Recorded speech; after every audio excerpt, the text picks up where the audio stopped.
Coronavirus has brought a new realization for many people about the fragility of life. In the midst of serious health issues, we might ask questions like, where is God in the midst of illness, especially when it's life-threatening? Well, I'm really grateful today that Linda Edwards, Baptist minister at Narberth, has kindly agreed to share something of her story. Linda, you were in hospital, seriously ill for some time. It wasn't coronavirus, but it was equally life-threatening. Can you share something of what happened? Mark, I can. It was right at the end of April this year. I just got past my 69th birthday, and no sooner had I had my 69th birthday than I was very surprisingly struck down with lung failure. And the first I knew of it was waking up, actually.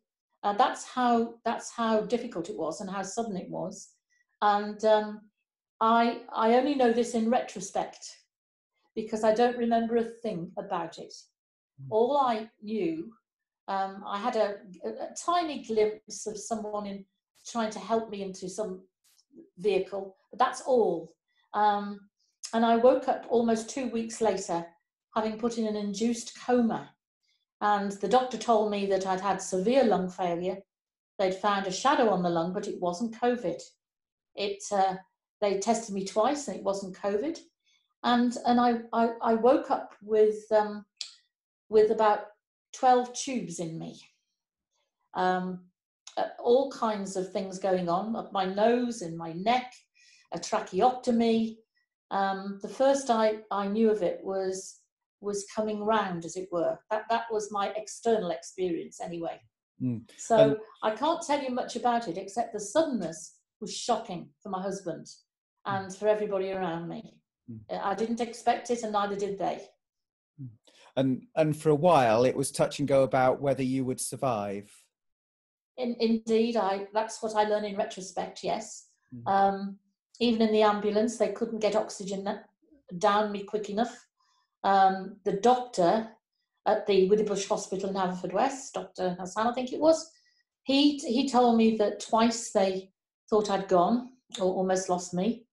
They rang my husband, Phil, to tell him to, well, they tried to be delicate, but he forced them to give him something definite, as he would, and they said, get prepared for the worst. Yeah. Now, we believe that God is with us in all circumstances.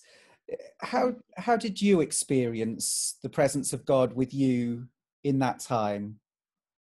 Well, I don't know when it was, Mark. I can't give you a time on it, because, as I say, I was they induced the coma because I was very restless and they needed to try and save me. But somewhere in that 12 days that I was under the influence, I had an experience which I will never, ever forget. No way. In this experience, there came a very dark, dark is not the word. It was so black. I've never seen blackness like it. It was like thick black velvet, deep, but I knew it was a tunnel. I knew it was a long, long tunnel. And this was all going on in my head while my body was unconscious. And I looked down this tunnel and I thought, oh, that doesn't look too good. But right at the end of the tunnel, there was a tiny, almost invisible, but tiny flickering light. And I concentrated on it and thought, I wonder what that is. The more I concentrated on it, the more it started to gradually, very, very gradually, move towards me. And I realized it was getting slightly bigger as it moved. Until finally, after what seemed a long, long time, I began to recognize it as a candle flickering. And as it got nearer and nearer, the whole place was flooded with light. And I said in my head, as it were, Lord, Lord Jesus, is that you?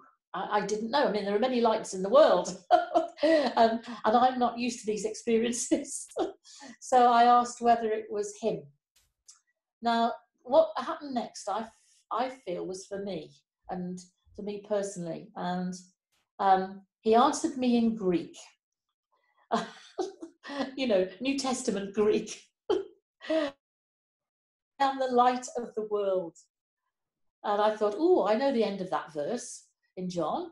The end of that verse is, "He who follows me shall not walk in darkness, but shall have the light of life." And I said that out in my head, as it were, those words out in my head. I said, "It must be you, Lord, because only you would know that I speak New Testament Greek. Nobody else would do it." So I then thought, well, all will be well then. I don't know if the Lord's taking me or not. Is he going to take me? Is this the time I go? I don't know. But into my conscious sort of thinking came the idea that I had a choice. No words, just that I had a choice. And so I said to the Lord in my head, "Lord, if I have a choice, may I go back, please? I want to go back to my husband Phil and the fellowship that I represent. And if I have a choice, I'd love to do that." The next thing I know, there's somebody stroking my right hand. And I know they were stroking my right hand because warmth filled my body. And I could feel this lovely touch on my right hand. When I became conscious, I tried to find out who'd done that act. I thought it was a nurse, but none of the nurses said it was them. They said, we don't do that kind of thing. So don't. I mean, I don't know. Was it an angel? Was it my imagination? I haven't a clue. I was just very, very pleased that somebody stroked my hand. A very clear sense in those moments, with hindsight, of the presence of God with you. Absolutely. I have no doubt that in some mystical way the Lord came to me, and it was extraordinary. For me, it was extraordinary that he would try and identify himself. I every week I studied the scriptures in the Greek to check what the range of meaning is of some of the words I meet, because I'm not sure. And so it's a common practice I do when I teach. And who else would have quoted that in Greek to me? I mean, come on. But the feeling was the most important thing. The idea that even in the darkest time of my life, there was a flickering light. I will never forget it. Thank you. Linda, thank you so much for sharing your story with us. And we join in praising God for the way he has restored you to health and the way he's been with you every step of the way. God bless you. Thank you, Mark, and thanks for all your support and encouragement. Thank you.